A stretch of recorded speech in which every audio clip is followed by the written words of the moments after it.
dada sizga hech qachon qoyil qolmaydi. Chunki siz uni pushti kamaridan bo'lgansiz. O'g'lim, yaxshi ham sen bor ekansan. Sen bo'lgan uchun men mo'naqa yuribman demaydi, chunki u sizning dadangiz. Uni hadib tilini qisavermang. Hadib uni ayingiz oldida xijolat qilavermang. Nabaro dada, siz aytgan fikrdan keyin men ishim o'zgarib ketdi. Siz aytgan, siz hali bergan pulingiz barakali ekan, ko'payib ketgan, lekin uni sabab chiqib qo'yaylik. Dadani sabab chiqib qo'yaylik. Dada, agar siz bo'lmaganingizda o'sha ish bo'lmasdi deb dadangiz tili uzunroq bo'lib tursin. Ayingiz oldida, chunki sizni ham xotiningiz bor, bolalaringiz oldida tilingiz qisilmaslik kerak-ku.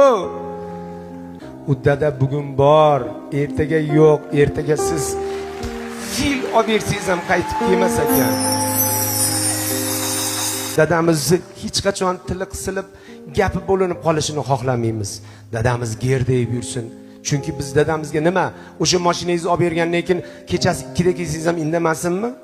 Eski dadangizni yo'qotib qo'yasiz. Kel o'g'lim uyga degan dadani yo'qotib qo'yasiz. Eski mehribon dadangizni yo'qotib qo'yasiz. Jahldor dadangizni yo'qotib qo'yasiz. Chunki ha qo'yenda ishlayapti deydi. He, qayerda ishlayapsiz o'zi? Nimani qoyillatib qo'yyapsiz o'zi? Siz sababchisiz xolos. Allohning lashkarisiz xolos. Sizga Xudo beryapti, buyruq bor, shunga berib qo'ygin deyapti.